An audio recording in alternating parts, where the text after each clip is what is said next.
Alex's son beat down mercilessly as I pulled my truck into the driveway 3 hours earlier than expected. Johnson had called off the rest of the day's work after the concrete delivery got delayed again. Normally, I'd have been annoyed. Time off meant money lost. But today, that unexpected free afternoon would change the course of my life forever. I sat in my truck for a moment, looking at our modest 2-story house. Elizabeth and I had bought it 5 years ago, right after we got married. Back then, her eyes had lit up as we walked through each room, imagining our future together. Now those same eyes barely acknowledged my presence when I walked through the door each evening. 5 years, I muttered to myself, gripping the steering wheel tighter. 5 years down the drain. But I didn't know just how true those words were. Not yet. The front door was unlocked as usual. Elizabeth's car was in the driveway, so she was home, probably on one of her endless phone calls with her friends. I stepped quietly into the foyer, dropping my keys into the ceramic bowl she'd bought during our honeymoon in Santa Fe. My boots were caked with dried mud, so I slipped them off before walking further in. That's when I heard her voice floating down from our bedroom upstairs. "God, Richard, I can't wait to see you again," she said, her tone light and flirtatious, a tone I hadn't heard directed at me in months. "No, he won't suspect a thing. He never does." I froze, my hand gripping the banister. My heartbeat thundered in my ears, but I forced myself to remain silent, to listen. 3 weeks in California, just you and me," she continued. "I've already told him I need time for myself. Some garbage about finding my center or whatever." A pause, she laughed. That throaty laugh that used to be reserved for our private moments.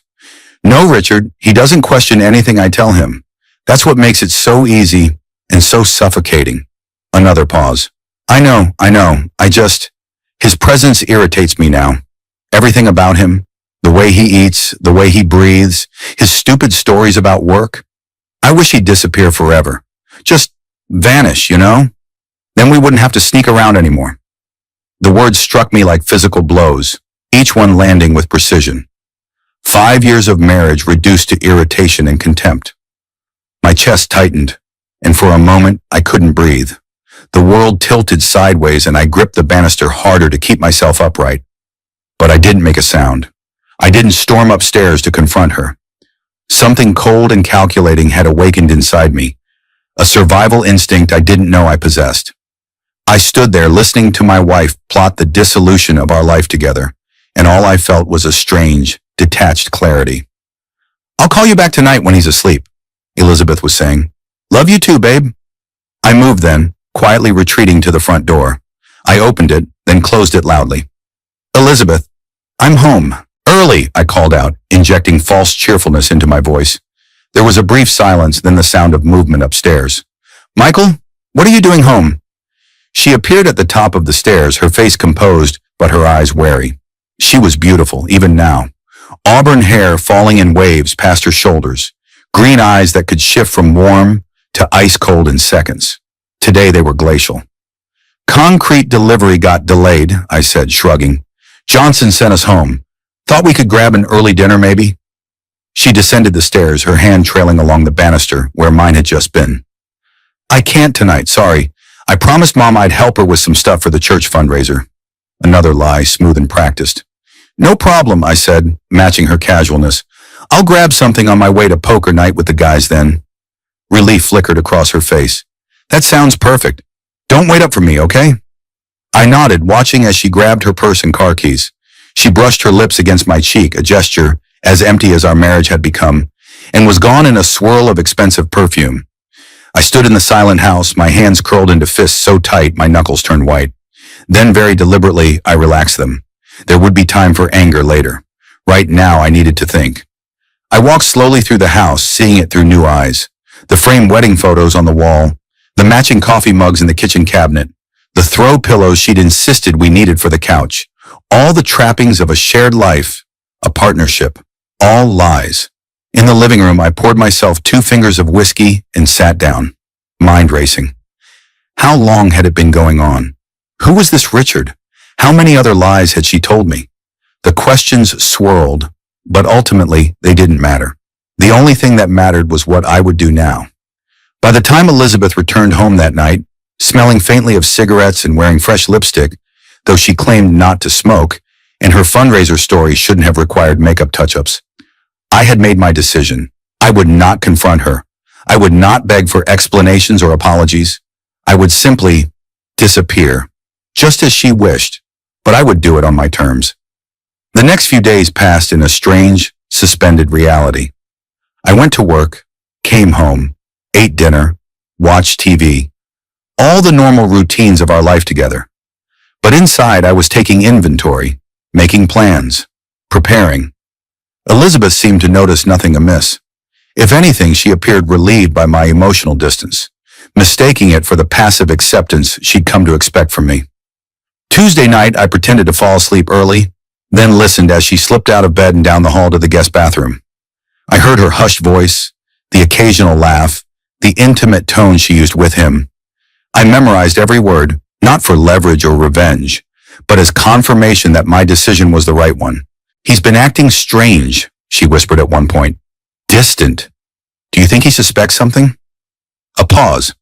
No, you're right. He's not that observant. Still, I'll be glad when this is all over, when I can just tell him I want out. Another pause. 3 more days, baby. Then 3 weeks of just us. I can't wait. I closed my eyes, her words washing over me like acid. 3 days. She was planning to tell me after her retreat, to blindside me with divorce papers probably. Little did she know I was already 10 steps ahead of her. On Wednesday evening, she dropped her bombshell over the chicken parmesan I'd made for dinner. Michael, I've been thinking, she said, pushing her food around her plate. I need some time away for myself. I took a sip of water, my eyes never leaving hers. Oh? Yes, she continued, gaining confidence at my apparent lack of resistance. I've been feeling stifled lately. I think 3 weeks in California would do me good. Clear my head, you know. I set my glass down carefully. California's expensive. She waved her hand dismissively. I've saved up, and I can stay with Amanda for part of it. Another lie. Amanda had moved to Seattle last year. When were you thinking of going? I asked, my voice neutral. This Saturday. She watched me cautiously, waiting for an objection, a confrontation, anything that would confirm her view of me as controlling or difficult. Instead, I nodded. Good timing. Weather should be nice there. I took another bite of my dinner. Do you want me to drive you to the airport? Relief and triumph mingled on her face, poorly concealed. Would you? That would be so helpful. No problem, I said, offering her a smile that didn't reach my eyes. You deserve some time for yourself. Later that night, as she slept beside me, as far away on her side of the bed as possible, I stared at the ceiling and began to solidify my plan. My hands trembled slightly, but my resolve was firm. I thought back to when we first met, at a mutual friend's barbecue. Elizabeth had been vibrant, laughing, the center of attention.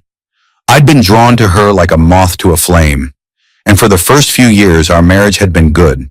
Not perfect, but good. We talked about children, a bigger house, growing old together. When had it all changed? When had I become someone whose presence irritated her? When had she started looking elsewhere for happiness? These questions kept me awake until dawn, but by morning I'd set them aside. The why didn't matter anymore, only the what next. Thursday morning I called in sick to work for the first time in 3 years. As soon as Elizabeth left for her job at the real estate office, I sprang into action. First I contacted Mark Thompson, a high school friend who had gone into real estate and specialized in quick sales. When I explained my situation, minus the sordid details, he'd whistled low but promised to help. We're listed at slightly below market value, he explained during our meeting at his office. In this neighborhood, with these features, it'll be snapped up within days. Cash offers only to expedite the process. How fast can we close? I asked, signing the paperwork he'd placed in front of me. 10 days minimum, he said, but we might get lucky. Spring market is hot right now. I nodded. And everything can be done with just my signature? Mark looked uncomfortable. Both names are on the deed, Michael, but if you have power of attorney, I slid a document across the desk. Joint power of attorney, signed when we refinanced last year. We both have it for each other, for situations exactly like this, when one of us needs to act for both. He reviewed it carefully. This works. But Michael, are you sure about this? This is your home. Not anymore, I said quietly. It stopped being a home a while ago. Mark nodded, understanding in his eyes. He'd gone through a messy divorce himself a few years back. I'll make some calls today. We could have the first showing as early as Saturday afternoon. Perfect, I said. She leaves that morning. Next, I went to our bank and opened a new individual account, then transferred exactly half of our joint savings into it. Not a penny more, despite the temptation. I wanted to be above reproach when this was all over.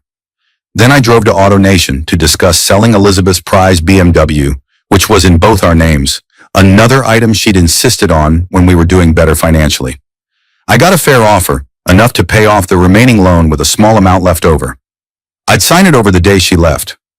My final stop was at the office of Jeff Simmons, an attorney I'd met through work who specialized in divorce cases. I laid everything out for him, the affair, the house sale, the car, the bank accounts. You've been thorough, Jeff said, impressed. Most people come in here emotional, unprepared. You've already done half my job for me. I've had a lot of time to think, I replied. I want this clean and quick. No dragging it out. Jeff nodded, making notes.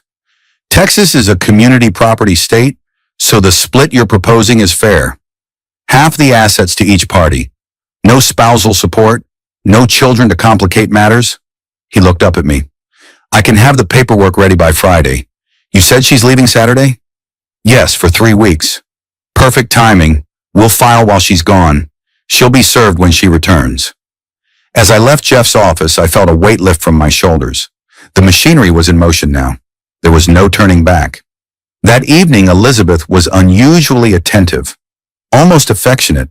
She suggested we watch a movie together, even curled up against me on the couch like she used to. The irony wasn't lost on me. Now that she thought she was about to be free of me, she could afford to be kind. I played along, wrapping my arm around her shoulders, laughing at the right moments in the comedy she'd chosen. Inside, though, I felt nothing. The woman in my arms was a stranger to me now, someone who wished for my disappearance while planning her escape with another man. This is nice, she murmured at one point, looking up at me with eyes that almost seemed sincere. We should do this more often. I nodded, not trusting myself to speak. More often? There would be no more often. This was the last movie we would ever watch together, the last time we would sit on this couch, in this house, pretending to be a couple. She mistook my silence for contentment, snuggling closer. I'm going to miss you, you know, while I'm in California. Another lie to add to the pile. I wondered briefly if she even knew she was lying anymore, or if deception had become so natural to her that the lines between truth and falsehood had blurred beyond recognition. Friday was my last day at Walker Construction, though no one there knew it yet. I spent it saying quiet goodbyes, memorizing the familiar sights and sounds of the place where I'd worked for the last 8 years. My boss, Tony, clapped me on the back as I left. Have a good weekend, Mike, he said, and don't worry about the Peterson job. We'll get it back on schedule next week. I nodded, knowing I wouldn't be there to see it. Thanks, Tony, for everything. He gave me an odd look but didn't press the issue. I'd left a sealed envelope on his desk with my resignation letter inside to be opened Monday morning. It explained that I'd taken a job out of state and had to leave immediately due to personal circumstances. Not the whole truth, but enough. Friday night, I made Elizabeth her favorite dinner, steak, medium rare, with roasted potatoes and asparagus. I opened a bottle of the expensive Cabernet she loved. She seemed surprised by the gesture, even momentarily guilty, but quickly rationalized it away.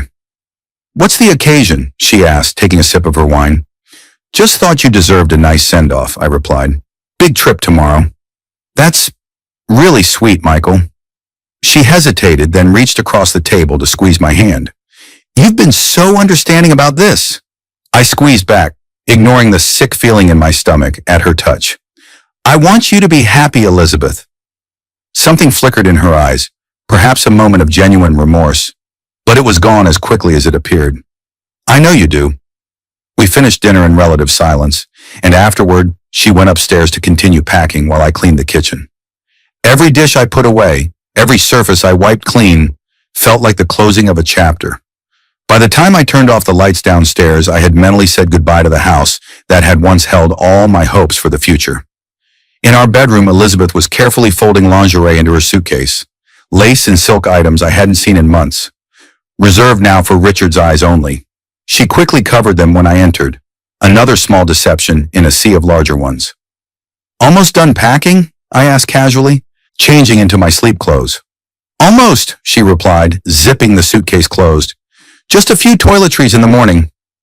We got into bed, the space between us wide as a canyon. As I turned off the lamp, Elizabeth spoke into the darkness. Michael, thank you for understanding about this trip. I know it might seem selfish, but I really think it will be good for me. For us, even. I stared at the ceiling, invisible in the dark. I hope you find what you're looking for, Elizabeth. She reached across the bed, her hand finding mine. I already have everything I need. This is just a little break. To clear my head. My throat tightened at the ease with which she lied. Even now, even about this. I forced myself to squeeze her hand in response, then turned on my side, away from her. Good night, Elizabeth. Good night, Michael. As her breathing deepened into sleep, I remained awake, counting the hours until morning, until this charade could finally end. Saturday morning dawned bright and clear. Elizabeth was practically vibrating with excitement as she wheeled her suitcase downstairs. She wore her traveling outfit, designer jeans, a silk blouse, and the gold necklace I'd given her for our 3rd anniversary. The sight of it around her neck made me want to rip it off, but I maintained my calm facade. Ready? I asked, taking her suitcase and loading it into my truck. I'd sold her BMW the previous afternoon, but she hadn't noticed its absence in the garage yet. More than ready, she said, climbing into the passenger seat. God, 3 weeks of freedom. The slip made me glance sharply at her, but she seemed unaware of what she'd revealed. Freedom. That's what this was to her. Freedom from me, from our marriage, from the life we'd built together. The drive to Austin Bergstrom International Airport took 45 minutes. Elizabeth filled it with chatter about the places she planned to visit in California. Napa Valley, San Francisco, Big Sur, all the while checking her phone constantly, no doubt messaging Richard about their imminent reunion. You've got everything mapped out, I observed, keeping my voice neutral. Sounds like quite the itinerary. She laughed, the sound artificial to my ears now. Well, you know me, always the planner. I did know her, or I thought I had. Now I wondered if I'd ever really known her at all. When we arrived at the departures terminal, I pulled up to the curb and got out to retrieve her suitcase from the back. Here you go, I said, extending the handle for her. Have a great trip. She looked at me with that same patronizing smile she'd worn for months. Thanks. Don't wait up for me when I get back. My flight gets in late. I won't, I assured her, the double meaning of my words lost on her. She leaned in for her customary peck on the cheek, but I turned my head slightly so that her lips met the corner of my mouth instead. The small gesture seemed to unnerve her. Goodbye, Elizabeth, I said, meeting her eyes directly. For what I knew would be the last time. Something in my tone must have registered because she paused, studying my face. Is everything okay, Michael? I smiled, feeling the weight of years lifting from my shoulders. Everything's perfect. Enjoy California. She nodded, still looking uncertain, then turned and wheeled her suitcase toward the terminal doors. I watched her go. This woman I had once loved more than life itself, now a stranger to me. She didn't look back. The moment her figure disappeared inside the terminal, I pulled out my phone and made 3 calls in quick succession. First to Mark Thompson, confirming our house showing that afternoon. Second to my lawyer, Jeff Simmons, initiating the divorce proceedings we discussed. And third to my new boss, Dave Harrington at Mountain Ridge Construction in Boulder, Colorado, confirming I'd be taking the job offer I'd secretly applied for and interviewed for over the past 2 weeks. Glad to hear it, Michael, Dave said. When can you start? I can be there by Tuesday, I replied, already pulling away from the curb, away from the airport, away from my old life. Perfect. We'll have everything ready for you. Operation Disappear had officially begun. By the time Elizabeth's plane touched down in Los Angeles, I had already shown our house to 4 potential buyers. The young couples and growing families who walked through our rooms had no idea of the drama unfolding within these walls. They saw only the gleaming hardwood floors, the updated kitchen, the spacious backyard, not the betrayal, the lies, the slow death of a marriage. By Sunday evening, we had 3 offers, all cash, all above asking price. I accepted the highest one with a 7-day closing period. Mark was impressed. Told you the market was hot, he said as we finalized the paperwork. But even I didn't expect this kind of response.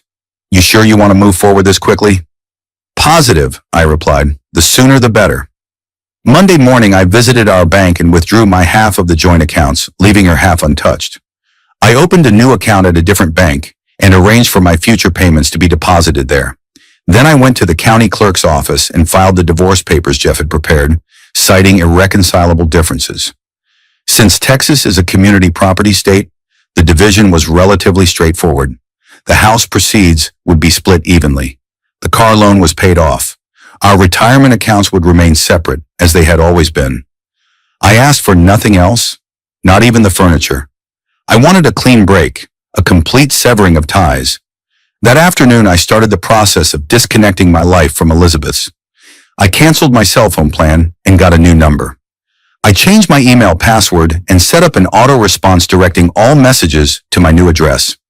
I notified the post office to forward only my mail to a P.O. box I'd opened in Boulder. One by one, I cut the threads that bound us together, leaving nothing but the legal documents that would soon dissolve the final tie. By Wednesday, I had rented a small storage unit and begun packing my personal belongings. Clothes, tools, books, the few family heirlooms I'd inherited from my grandparents. Everything else, the furniture we'd chosen together, the artwork she'd insisted on, the expensive kitchen gadgets that rarely got used, I left behind. Each item I packed felt like shedding a layer of my old self, making room for whoever I would become in Colorado. The process was therapeutic, cathartic. I found myself humming as I worked, a lightness in my step that had been absent for months. Thursday afternoon, I drove to her parents' house in the quiet suburb where Elizabeth had grown up. Robert and Margaret Davis had always been kind to me, even if their daughter had not. They deserved an explanation, however brief. Margaret answered the door, her face lighting up at the sight of me. "Michael, what a nice surprise. Come in, come in." Their house was warm and inviting, much like they were. Robert was in his usual armchair, reading glasses perched on his nose as he worked on a crossword puzzle. "Michael," he boomed, setting aside his newspaper. "To what do we owe the pleasure?" I took a deep breath. "I've come to drop some things off and to say goodbye." Their expressions shifted from welcome to confusion. "Goodbye?" Margaret repeated. "What do you mean?" "Elizabeth and I are getting divorced," I said simply. "I've filed the papers. They'll be delivered to her when she returns from California." Silence fell over the room. Robert removed his glasses slowly. "Son, what happened?" I hadn't planned to tell them the whole truth, but standing there faced with their genuine concern, I found I couldn't lie. "Elizabeth has been having an affair. She's in California with him now. She told him she wishes I would disappear forever." Margaret's hand flew to her mouth. Robert's face darkened with anger. "I overheard her on the phone," I continued. "It's been going on for some time, I think. I'm not sure how long." "Michael, we had no idea," Margaret said, tears filling her eyes. "Are you sure? Maybe there's been a misunderstanding." "There's no misunderstanding," I said gently. "She's been unhappy for a long time. She just never bothered to tell me directly." Robert stood, his face flushed. "This isn't right. You two need to talk this through.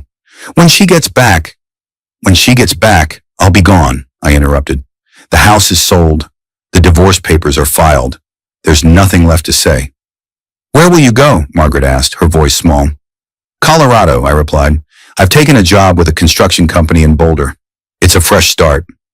The three of us sat in silence for a moment, absorbing the finality of it all. Then I reached for the boxes I'd brought in. "These are Elizabeth's things," I explained. "Personal items, family photos, her jewelry, things she might want. I'd appreciate if you'd give them to her when she returns." Margaret nodded mutely, tears streaming down her face now. I pulled an envelope from my pocket, and this is a letter explaining everything. Not that she deserves an explanation, but it felt necessary. Robert took it, his hand trembling slightly. "Son, I don't know what to say. This isn't how we raised her to behave." "I know," I said, standing to leave. "You're good people. I'm sorry it ended this way." Margaret rushed forward to embrace me. "This isn't goodbye forever, is it? You're family to us." I hugged her back, feeling a lump form in my throat. "I'll keep in touch, I promise." Robert shook my hand firmly, then pulled me into a bear hug. You take care of yourself out there, Michael. And remember, our door is always open to you. As I drove away from their house, I glanced in the rearview mirror to see them standing in the doorway, Robert's arm around Margaret's shoulders. Another chapter closed. Friday was moving day. The house sale had closed in record time, thanks to Mark's efficiency and the cash offer. The new owners, a young couple expecting their first child, would take possession the following Monday. I had the weekend to finish clearing out my belongings. It didn't take long. Most of my life fit into the back of my truck and a small U-Haul trailer. By Saturday afternoon, I was done. I stood in the empty living room, memories washing over me. Elizabeth and I dancing after we first got the keys, hosting Thanksgiving dinner for both our families, countless movie nights on the couch that was now gone. All those moments felt like they had happened to someone else in another lifetime. I walked through each room one final time, saying my goodbyes. In our bedroom, no, the master bedroom, I placed a small box on the bare mattress. Inside was my wedding ring and a note that simply read, "You wished I would disappear forever. Wish granted."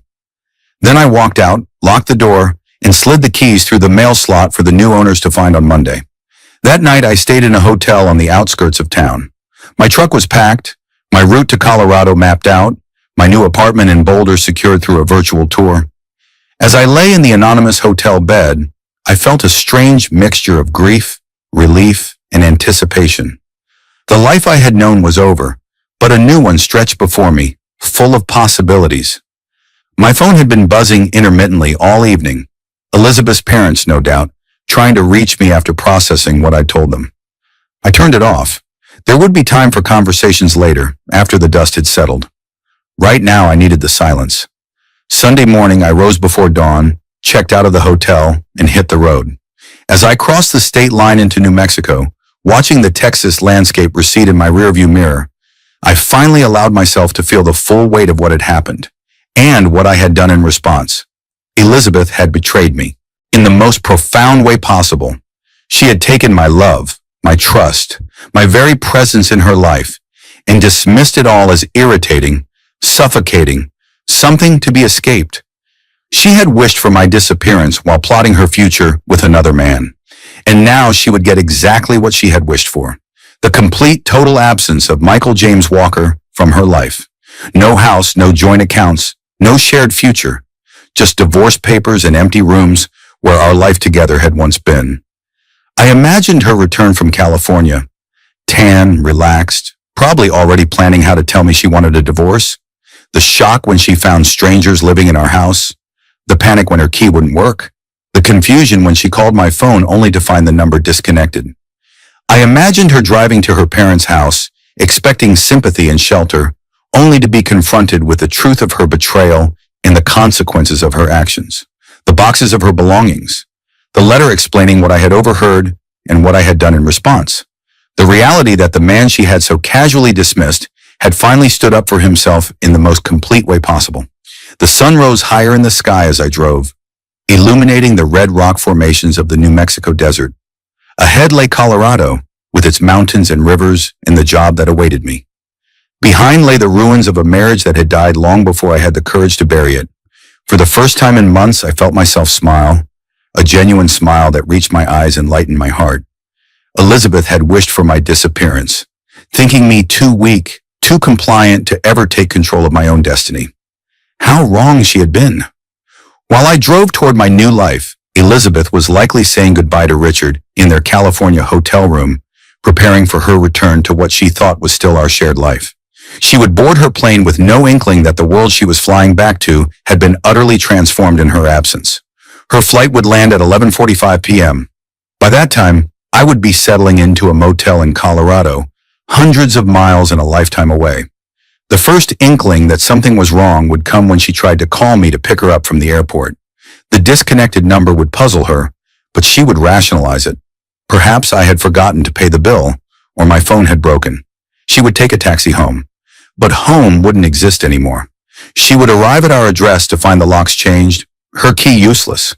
If she knocked, strangers would answer. If she peered through the windows, she would see empty rooms or unfamiliar furniture. Panic would set in then. Where was I? Where Where were her things? What had happened? She would call her parents next, frantic and confused. They would tell her to come over immediately. And there, in her childhood home, surrounded by boxes of her own belongings, she would read my letter and finally understand. I had disappeared, forever, just as she had wished. But it wasn't the passive disappearance of a man slinking away in defeat. It was the decisive action of a man reclaiming his dignity, his future, his very sense of self. As I crossed into Colorado, the Rocky Mountains rising majestically on the horizon, I felt a chapter of my life conclusively end. The pain wasn't gone. Betrayal of that magnitude leaves scars that take years to fade. But it no longer defined me. Elizabeth had wished me gone, thinking it would free her to pursue happiness with Richard. Instead, she would return to find herself alone, her secrets exposed, her carefully constructed double life in shambles. And I would be gone, truly gone, building a new life in a place where the air was cleaner, the views more spectacular, and the memories not yet formed. That night, as I checked into a modest motel in Boulder, my phone long since deactivated and a new one purchased. I wondered if Elizabeth's plane had landed yet, if she had discovered the first pieces of the puzzle I had left for her, if she understood yet the magnitude of what her casual cruelty had cost her. I slept soundly for the first time in weeks, dreamless and at peace. The following morning, I reported for my first day at Mountain Ridge Construction. My new boss, Dave Harrington, greeted me with a firm handshake and a tour of the facility. The company specialized in eco-friendly mountain homes, the kind of craftsmanship that required skill and attention to detail. It was exactly the fresh challenge I had been looking for. "We're glad to have you on board, Michael," Dave said as he introduced me to the crew. "Your portfolio was impressive. Those custom cabinets you designed for the Anderson project. That's the kind of quality we're known for here." I felt a surge of pride. In Texas, working alongside men who had known me for years, my skills had been taken for granted. Here I was being valued from day one. "Thanks for the opportunity," I replied. "I'm looking forward to proving myself." The day passed in a blur of new faces, procedures, and projects. By the time I clocked out at 5 p.m., I was exhausted but satisfied. This was what starting over looked like. Hard work, new challenges, the chance to define myself on my own terms. My apartment was small but functional, a one-bedroom unit in a complex favored by young professionals and graduate students from the nearby university. I had rented it sight unseen based on photos and a virtual tour, but it exceeded my expectations. The large windows offered views of the mountains, and the neighborhood was walkable and lively. That evening, as I unpacked the essentials and ordered pizza from a local place recommended by a coworker, my thoughts drifted back to Texas. Elizabeth would have discovered everything by now. The house, the car, the divorce papers, the complete dismantling of the life she had taken for granted. Part of me wished I could see her face when reality hit her, not out of cruelty, but out of a desire for justice, for her to feel even a fraction of the pain and disorientation she had caused me. But that was the old Michael thinking, the one who had defined himself in relation to Elizabeth's approval or disappointment. The new Michael, the one unpacking boxes in a Boulder apartment with a view of the Flatirons, didn't need that validation. The act of walking away had been cathartic enough. My revenge, if you could call it that, wasn't in hurting Elizabeth, but in refusing to let her hurt me anymore. Meanwhile, in Texas, Elizabeth's world had imploded spectacularly. Her flight had landed at Austin Bergstrom International Airport at 11:45 p.m., as scheduled. She'd been tired but happy, her skin sun-kissed from 3 weeks of California sunshine. Her mind filled with memories of lazy days with Richard in luxury hotels and vineyards. She'd texted me from the plane. "Just landed. Can you pick me up? Terminal 2. When I didn't respond, she tried calling. The automated message, "The number you have dialed is no longer in service," had puzzled her, but she'd assumed it was a temporary glitch. She called an Uber instead, giving the driver our address without a second thought. The first real shock had come when the car pulled up to the house. The lights were on, and through the window she could see unfamiliar furnishings. A child's playpen in the living room, a woman moving about the kitchen. "This isn't right," Elizabeth had told the driver. "There must be some mistake." But there was no mistake. The house number matched. The street was correct. This was our house, the house we'd bought together, The house she'd left just 3 weeks ago. But it wasn't ours anymore. In a panic, she'd tried her key. It didn't work. The locks had been changed. She'd rung the doorbell, heart racing, hands shaking. A young woman had answered, a baby on her hip. "Can I help you?" "This is my house," Elizabeth had stammered. "I live here. Where's Michael? Where's my husband?" The woman's expression had shifted from wariness to pity. "I'm sorry, but you must be mistaken. My husband and I just bought this house. We moved in yesterday." "That's impossible," Elizabeth had insisted, her voice rising. "I live here with my husband. We've lived here for 5 years." "The previous owner was named Michael, yes," the woman had said carefully. "But he sold us the house. The deal closed last week." Elizabeth had stood there, her suitcase at her feet, unable to process what she was hearing. "That's not possible. I'm his wife. He couldn't sell the house without me." The woman had glanced back into the house, clearly uncomfortable. "I'm sorry, but it's very late. I think you should call someone. Family, maybe? Or the police if you're in trouble." And then she had closed the door, leaving Elizabeth alone on the porch of what had once been her home. In a daze, Elizabeth had called her parents. Margaret had answered on the first ring, as if she'd been waiting for the call. "Mom," Elizabeth had choked out, "something's wrong. The house? There are strangers living there. Michael's phone is disconnected. I don't understand what's happening." "Elizabeth," Margaret had said, her voice strained, "you need to come over, right now. We need to talk." The ride to her parents' house had been the longest 20 minutes of Elizabeth's life. Her mind raced with possibilities, each more alarming than the last. Had Michael been hurt? Killed? Had we been robbed? Our identities stolen? None of the scenarios made sense. When she'd arrived at her childhood home, her parents had been waiting in the living room. The tension in the air was palpable. "Mom, Dad, what's going on?" Elizabeth had demanded. "Where's Michael? What happened to our house?" Robert had stood, his face a mask of disappointment and anger. "Sit down, Elizabeth." She'd sunk onto the couch, legs suddenly weak. "You're scaring me. Just tell me what's happening." Margaret had taken a deep breath. "Michael was here last week. He brought these." She gestured to a stack of boxes in the corner of the room. "Your things, and this." She handed Elizabeth an envelope. With trembling hands, Elizabeth had opened it. Inside was a letter and a copy of divorce papers. Already filed, already in process. "Divorce papers?" she'd whispered, shock giving way to disbelief. "This is insane. He can't just—" "Read the letter, Elizabeth," Robert had said firmly. And so she had, her eyes scanning the pages as her world collapsed around her. "Elizabeth, by the time you read this, I will be gone. Not temporarily, not on a break, but permanently. 2 weeks ago, I came home early and overheard your conversation with Richard. I heard every word, every cruel, dismissive, contemptuous word, including your wish that I would disappear forever. Consider your wish granted. The house is sold. Your half of the proceeds has been deposited in your individual account. The car has been sold and the loan paid off. The joint accounts have been divided equally. The divorce papers have been filed. I've accepted a job in another state. In short, I've disappeared from your life, just as you wanted. And while you were enjoying your 3 weeks of freedom in California with Richard, I was busy ensuring that your wish would become permanent. You once told me I was too passive, too accommodating. You were right. I should have stood up for myself long ago. I should have demanded the respect that every human being deserves, especially from their spouse. But I'm not passive anymore. I refuse to be the man you can betray, insult, and discard when convenient. I refuse to be the afterthought in my own marriage. So goodbye, Elizabeth.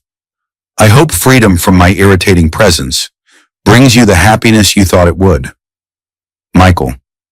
The letter had fallen from her numb fingers. She looked up at her parents, expecting sympathy, support, reassurance that this could all be fixed. Instead, she'd met Robert's stern gaze and Margaret's tear-filled eyes and understood that they knew everything.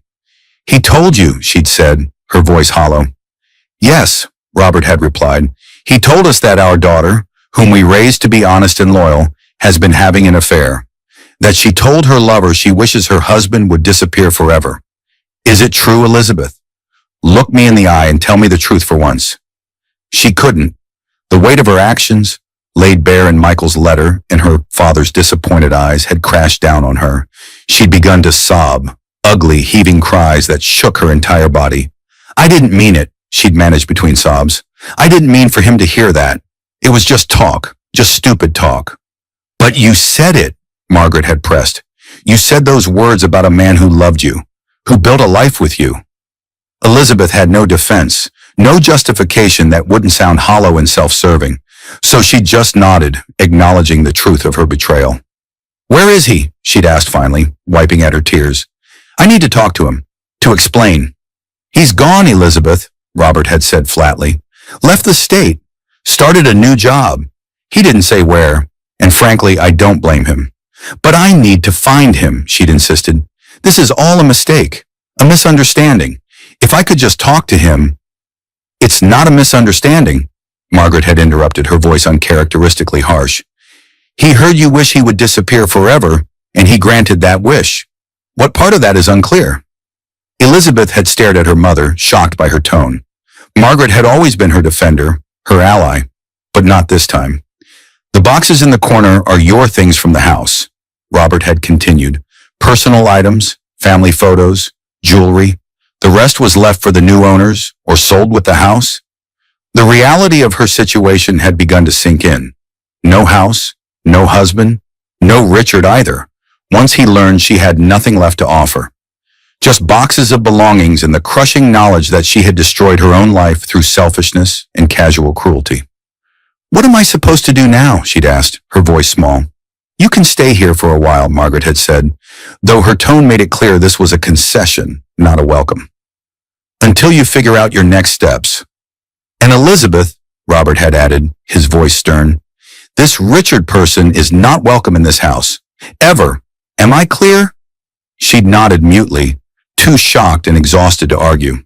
That night, alone in her childhood bedroom, surrounded by boxes containing the remnants of her adult life, Elizabeth had called Richard.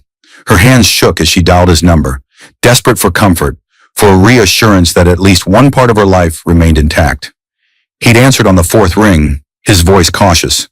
Elizabeth? Everything okay? No, she'd replied, her voice breaking. Nothing's okay. Michael found out about us. He sold our house, filed for divorce, disappeared. I've lost everything. There had been a long pause. Whoa, that's intense. I'm sorry to hear that. His tone was careful, detached. Can I come stay with you? She'd asked, hope flaring briefly. Just until I figure things out. Another pause, longer this time. I don't think that's a good idea, Liz. I mean, we had fun and all, but I'm not really looking for anything serious, especially not with someone going through a divorce. The hope had died as quickly as it had appeared. But you said, in California, you said when I left Michael, we could be together for real. Yeah, about that, Richard had hedged. I might have gotten carried away in the moment. You know how it is. She'd known then, with devastating clarity, that Richard had never intended for their affair to be anything more than a temporary diversion. He'd enjoyed the thrill of sneaking around with a married woman, the ego boost of being chosen over a husband. But the messy reality of a woman with no home, no money, and a broken marriage? That wasn't what he'd signed up for. I see, she'd said, her voice flat. So that's it. 3 weeks together, and now you're just done with me? Don't be like that, Liz, he'd replied, defensive now. You've got a lot going on.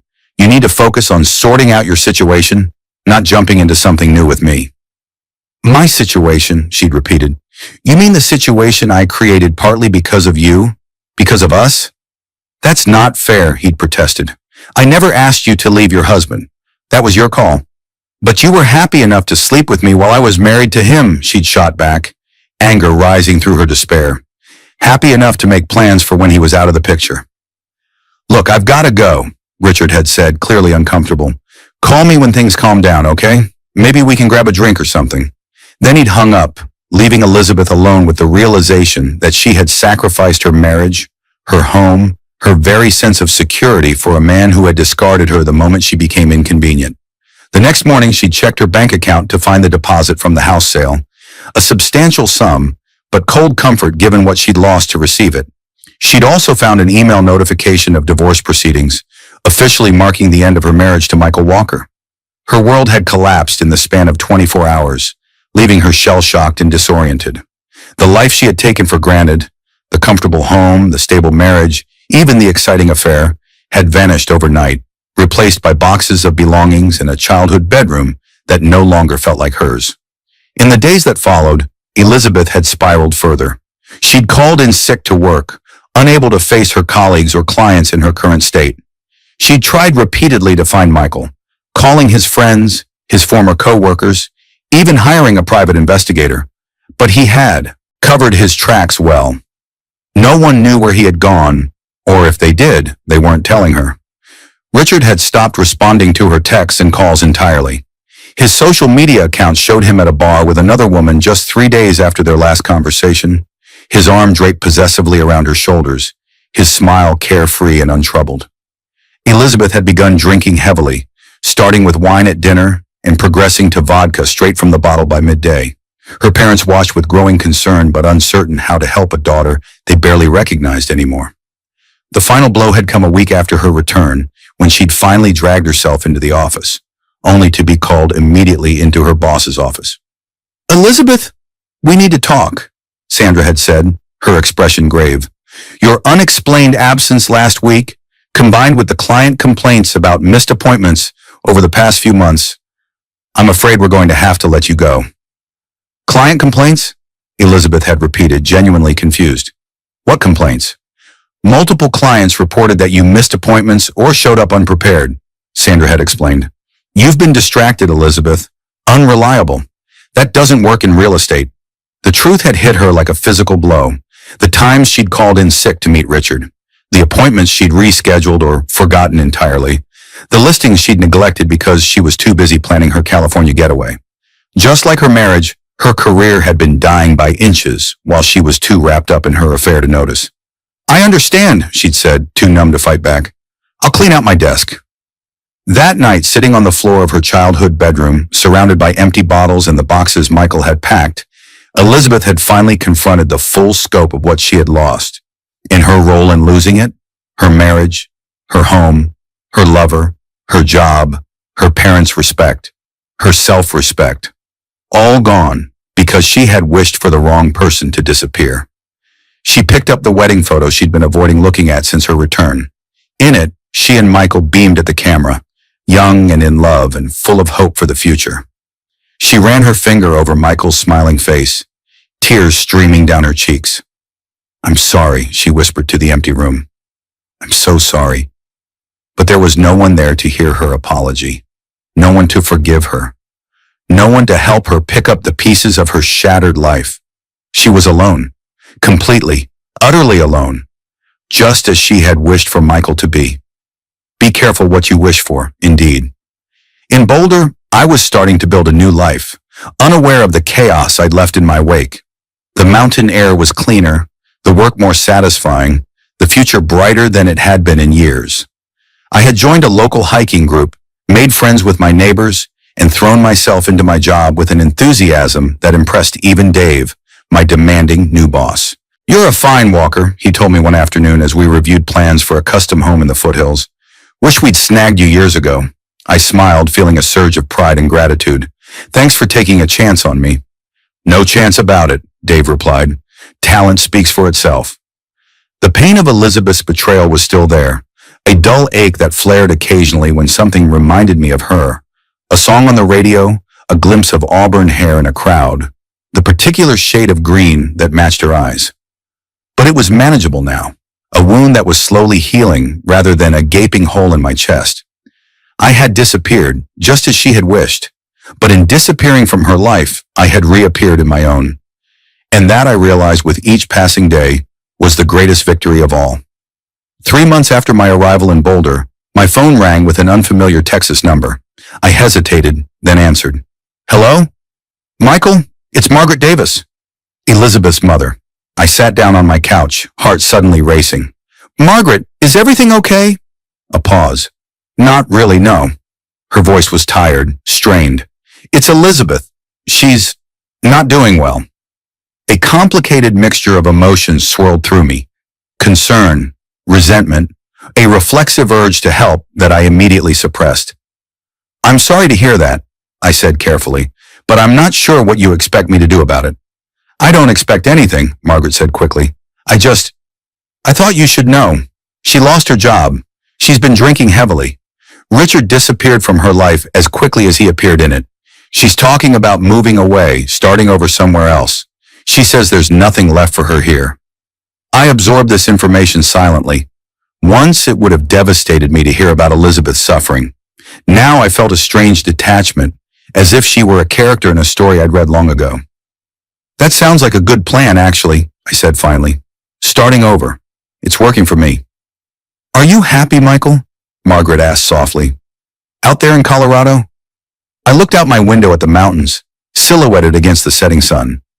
I'm getting there, I replied honestly. It's not perfect, but it's mine. A life I'm building on my terms. I'm glad, she said, and I could hear the genuine warmth in her voice. You deserve that. Thank you. I hesitated, then asked the question that had been forming since I heard her voice. Why are you really calling, Margaret? Is Elizabeth asking you to find me? Another pause. No, she doesn't know I'm calling. She's not in a state to ask for anything right now. What do you mean? Margaret took a deep breath. She's in the hospital, Michael. She took some pills with alcohol. Her roommate found her. The news hit me like a physical blow. Is she going to be okay? Physically, yes. The doctors say she'll recover. Emotionally, Margaret trailed off. I don't know. She's lost, Michael. Completely lost. I closed my eyes, conflicting emotions warring within me. I'm sorry, Margaret, truly. But I can't come back. I can't be the one to save her from this. I know, she said quickly. I'm not asking you to. I thought you should know. And I wanted to make sure you're okay, that you're healing. The simple kindness in her voice brought unexpected tears to my eyes. I am, day by day.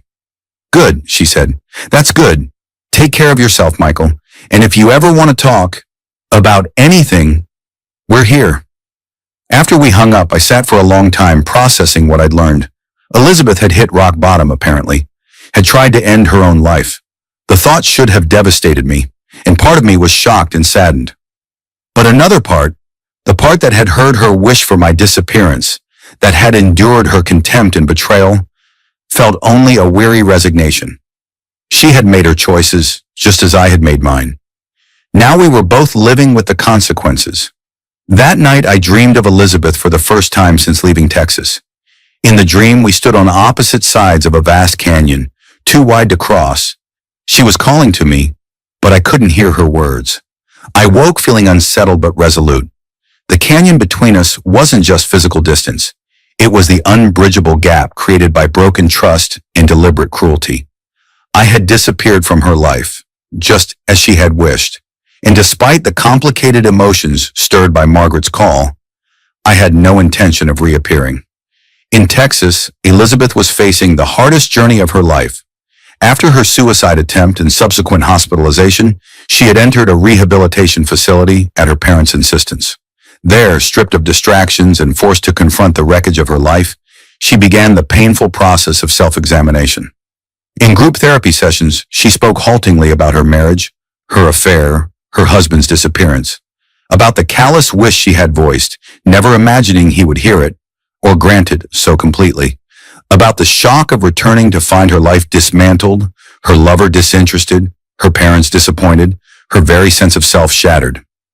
I destroyed everything, she admitted during one session, voice raw with emotion. Not because I was unhappy, but because I was bored, restless, entitled.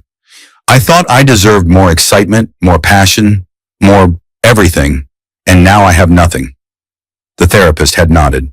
And what have you learned from this experience? Elizabeth had thought for a long moment. That you can't treat people like they're disposable. That words have power. That what you have can vanish in an instant if you don't value it. Simple truths, hard-earned through catastrophic loss. As the weeks passed, she began to rebuild herself from the ground up.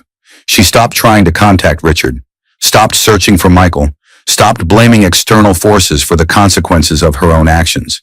She got sober, found a new job, a modest apartment, a routine that kept her grounded, repaired her relationship with her parents through painful honesty and consistent effort. And she wrote letters to Michael, letters she never sent because she had no address to send them to, letters of apology, of explanation, of acceptance, that what she had broken could never be repaired.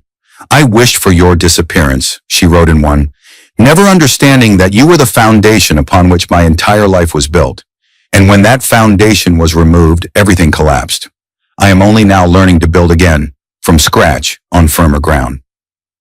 A year after Operation Disappear, our divorce was final.